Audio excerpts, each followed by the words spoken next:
안녕하십니까? 러빙타임 새벽을 여는 예수 묵상 시간입니다. 오늘의 예수 묵상 범위는 사도행전 16장 6절로 15절 말씀입니다. 오늘도 이 말씀 속에서 하루를 살아가는 데 필요한 영적인 힘을 얻게 되기를 간절히 소원합니다. 먼저 본문 말씀을 읽도록 하겠습니다. 성령이 아시아에서 말씀을 전하지 못하게 하시거늘 그들이 부르기아와 갈라디아 땅으로 다녀가 무시아 앞에 이르러 비두니아로 가고자 애쓰되 예수의 영이 허락하지 아니하시는지라. 무시아를 지나 드로아로 내려갔는데 밤에 환상이 바울에게 보이니 마게도냐 사람 하나가 서서 그에게 청하여 이르되 마게도냐로 건너와서 우리를 도우라 하거늘.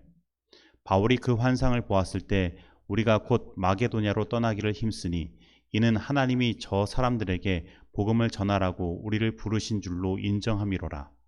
우리가 드로아에서 배로 떠나 사모드라게로 직행하여 이튿날 네아폴리로 가고 거기서 빌립보에 이르니 이는 마게도냐 지방의 첫 성이요 또 로마의 식민지라. 이 성에서 수일을 유하다가 안식일에 우리가 기도할 곳이 있을까 하여 문밖 강가에 나가 거기에 앉아서 모인 여자들에게 말하는데 두아디라 시에 있는 자색 옷감 장사로서 하나님을 섬기는 루디아라 하는 한 여자가 말을 듣고 있을 때 주께서 그 마음을 열어 바울의 말을 따르게 하신지라. 그와 그 집이 다 침례를 받고 우리에게 청하여 이르되 만일 나를 주 믿는 자로 알거든 내 집에 들어와 유하라 하고 강권하여 머물게 하니라. 사도행전 16장 6절로 15절 말씀입니다. 말씀 줄거리입니다. 성령이 아시아에서 말씀을 전하지 못하게 하자 바울 일행은 비두니아로 가고자 애썼으나 예수의 영이 허락하지 않으십니다. 바울은 밤에 마게도냐 사람의 환상을 보고 마게도냐로 떠나기로 합니다.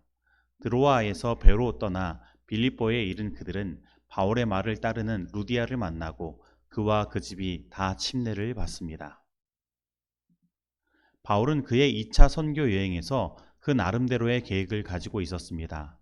그것은 그가 1차 선교 여행에서 말씀을 전한 각 성을 중심으로 다시 가서 형제들이 어떠한지를 방문하는 것이었습니다. 그리고 그가 갔던 1차 선교 여행 지역은 그의 고향 다소가 있는 아시아 지역이었습니다. 그러나 성령 하나님의 계획은 사도 바울의 계획과는 달랐습니다. 그를 더 넓은 유럽으로 인도하시는 것이었습니다. 그래서 성령 하나님은 다음과 같이 사도 바울을 인도하십니다. 성령이 아시아에서 말씀을 전하지 못하게 하시거늘 그들이 부르기아와 갈라디아 땅으로 다녀가 무시아 앞에 이르러 비두니아로 가고자 애쓰되 예수의 영이 허락하지 아니하시는지라. 무시아를 지나 드로아로 내려갔는데 사도행전 16장 6절로 8절 말씀입니다. 여기에 보면 사도 바울과 성령의 의지가 서로 충돌되는 것을 보게 됩니다. 사도 바울은 비두니아로 가고자 애쓰지만 성령은 그것을 허락하지 아니하시는 것입니다. 그런데 여기에서 우리가 생각해 봐야 할 것이 있습니다. 만약에 성령께서 사도 바울이 유럽으로 가는 것이 뜻이었다면 마게도니아의 환상을 보여주시고 그를 바로 빌립보로 인도하시면 되는 것 아닙니까? 그런데 왜 성령 하나님은 사도 바울의 가고자 하는 방향을 막으시고 다른 쪽의 길을 여시면서 그의 길을 인도하셨을까요? 갈라디아서 4장 13절 말씀은 우리에게 이러한 힌트를 주고 있습니다. 내가 처음에 육체의 약함으로 말미암아 너에게 복음을 전한 것을 너희가 아는 바라. 사도 바울이 아시아에서 복음을 전하지 못하게 된 이유는 사실 그의 육체의 연약함, 곧 질병 때문이었음을 보게 됩니다. 그런데 그러한 그의 연약함을 오히려 성령 하나님은 그의 길을 인도하시는 통로로 사용하신 것입니다. 사실 사도 바울의 입장에서 생각해 보면 그가 정말로 열심으로 하나님의 복음을 전하고자 다시 2차 선교 여행을 계획하고 이렇게 나왔는데 자신의 육체의 연약함 때문에 복음을 전할 길이 막힌 것입니다. 더군다나 바나바와 마가를 두고 싸워가면서 복음을 전하는데 방해가 될 것을 제거하고 여기까지 왔는데 오히려 자신의 연약함 때문에 복음을 전할 길이 막혀버린 것입니다. 아마도 사도 바울은 낙심하였을 것입니다. 아니, 하나님께서 자신을 부르셔서 복음을 전하게 하셨는데 자신이 건강을 잃어버려 복음을 전하지 못하게 하신다는 것이 도무지 이해가 되지 않았을 것입니다. 그런데 성령 하나님은 그의 그 연약함을 통해 그의 다른 복음의 길을 준비하고 계셨던 것입니다. 오늘 우리 삶 속에도 사도 바울과 같은 경험이 있을 수 있습니다. 하나님을 위한 원대한 꿈을 가지고 나왔는데 그 하고자 하는 모든 일들이 실패로 돌아가고 자신이 질병을 얻는 그러한 경험을 할 수 있습니다. 하지만 그 속에서 우리는 낙담할 필요가 없습니다. 왜냐하면 하나님은 당신께 순종하고 하나님께서 주신 사명을 다하고자 하는 사람들의 연약함도 더 좋은 길로 인도하시는 성령의 인도하심이 되게 하시기 때문입니다. 그래서 누가는 사도행전을 기록할 때에 사도 바울이 아파서 아시아에서 복음을 전하지 못하였다고 말하지 않았습니다. 그것을 성령의 인도하심으로 기록한 것입니다. 그러므로 오늘 우리들의 연약함 때문에 길이 막혔다고 낭망하지 마시기 바랍니다. 하나님은 우리에게 항상 한쪽 문을 닫으시면 다른 쪽 문을 여시고 기다리고 계시는 것입니다. 그리고 하나님께서 인도하시는 그 길은 내가 생각했던 것보다 더 크고 원대한 길인 것입니다. 그래서 우리가 믿음으로 바라본다면 오늘 우리의 연약함은 성령의 인도하시는 길이 되는 것입니다. 그리고 하나님은 우리에게 당신의 길을 보여주실 때 처음부터 밝은 길로 인도하지 않으십니다. 그분의 인도하심을 따라가다 보면 처음에는 희미하지만 하나님의 뜻이 분명해지는 순간이 다가오는 것입니다. 사도 바울도 처음에는 하나님의 인도하시는 길이 희미하게 보여 자신의 의지와 성령의 의지가 충돌하는 일들을 경험했습니다. 하지만 그가 순종하며 나아갔을 때 하나님께서는 그에게 마게도니아의 환상을 보여주심으로 하나님의 뜻을 밝히 드러내시는 것입니다. 이처럼 오늘 우리에게도 하나님의 뜻과 길이 희미해질지 모르겠습니다. 하지만 오늘 우리에게 주어지는 하루하루의 길을 순종함으로 걸어가다 보면 분명히 하나님의 뜻이 밝히 드러나 보일 때가 올 것입니다. 그리고 지금 연약함으로 돌아가는 것처럼 보여도 순종하면 그 돌아가는 것조차 하나님의 인도하심이라는 것을 깨닫게 될 것입니다. 그러므로 하나님의 뜻이 희미해 보이는 오늘 나의 의지와 모든 것 내려놓고 하나님께 순종하게 되기를 간절히 소원합니다. 적용하도록 하겠습니다.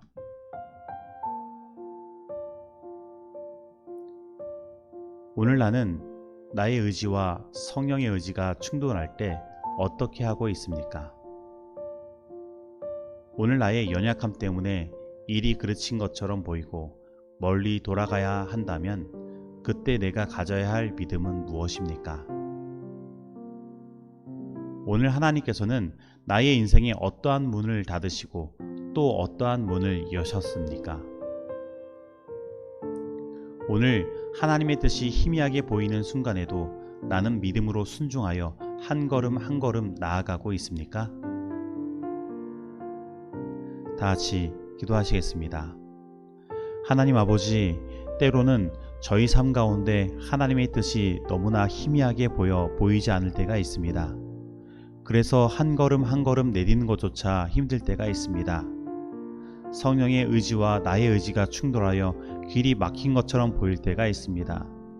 하지만 주님, 항상 하나님께서 한쪽 문을 막으시면 다른 쪽 문을 여시는 분이심을 믿사오니 저희들 믿음으로 하나님의 인도하심을 따라 나아가게 하시고 나의 연약함 때문에 멀리 돌아가야 하는 것처럼 보이는 순간에도 하나님은 나를 인도하시고 계시다는 사실을 믿고 낙심하지 않게 하시고 믿음으로 순종하여 나아가게 하여 주옵소서. 그래서 우리가 결국에는 하나님의 뜻이 분명히 무엇인지 보게 하시며 그 밝은 하나님의 빛 속에서 더 큰 확신과 믿음을 가지고 주님의 뜻을 이룰 수 있도록 하여 주옵소서.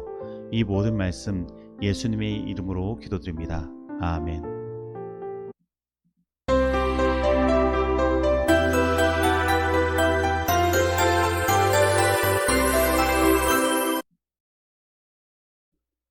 중보 기도 시간입니다. 오늘은 이용승 집사님 가정을 위해 기도하겠습니다. 그리고 쌍문동 교회의 청소년 어린이 사업을 위한 일꾼들을 보내달라고 기도하겠습니다. 그리고 재림 군인들을 위해 기도하겠습니다. 다 같이 기도하시겠습니다. 하나님 아버지, 오늘도 우리의 눈과 귀와 입을 열게 하여 주셔서 하나님의 말씀을 보고 들으며 입으로 주님 앞에 아멘하며 찬송하며 기도하게 하시니 감사드립니다. 오늘은 이용승 집사님 가정을 위해 기도드립니다. 주님께서 아주 신실하신 집사님을 저희 쌍문동 교회에 선물로 주셨습니다.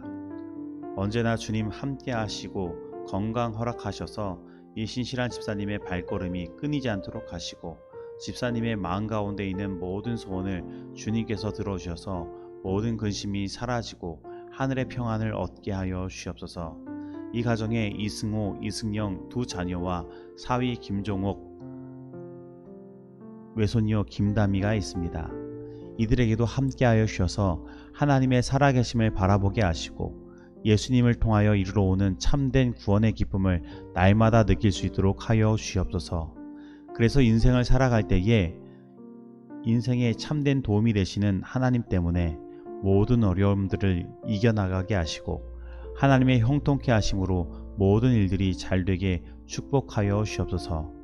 그리고 쌍문동 교회의 청소년과 어린이 사역을 위해 기도드립니다. 저희 쌍문동 교회는 현재 이 청소년과 어린이 사업을 할 수 있는 어린이와 청소년들이 없으며 또한 이들을 지도할 수 있는 교사도 없습니다. 하지만 주님, 이 교회의 미래를 위해서는 어린이와 청소년 사업을 하지 않을 수 없습니다. 저희들에게 길을 열어주셔서 이 교회의 미래를 책임질 어린이와 청소년들을 허락하시고 그에 따른 젊은 집사님들을 보내주시옵소서. 그래서 이 쌍문동 교회가 젊음의 활력이 넘치는 교회가 되게 하시고 모든 세대가 균형지게 발전되는 건강한 교회가 될 수 있도록 인도하여 주시옵소서. 그리고 재림 군인들을 위해 기도드립니다. 주님, 저희 교단에 있는 모든 재림 군인들 마음 가운데 함께하여 주셔서 날마다 하나님의 살아계심을 경험하게 하시고 처음으로 부모를 떠나 신앙에 홀로 서는 이때에 더욱더 굳건한 믿음을 가질 수 있도록 주님의 인도하심을 허락하여 주시옵소서. 혹 홀로 당한 어려움 때문에 마음의 두려움을 가지고 있는 재림 군인들이 있다면 그 어려움을 해결하고 상담할 수 있는 지휘관이나 사람들을 허락하셔서 모든 어려움들을 이겨나가게 하시고 후에는 어려운 구비구비마다 함께 하시는 하나님을 믿음으로 고백하는 재림 군인들 되게 하여 주시옵소서. 이 모든 말씀 예수 그리스도의 이름으로 기도드립니다. 아멘.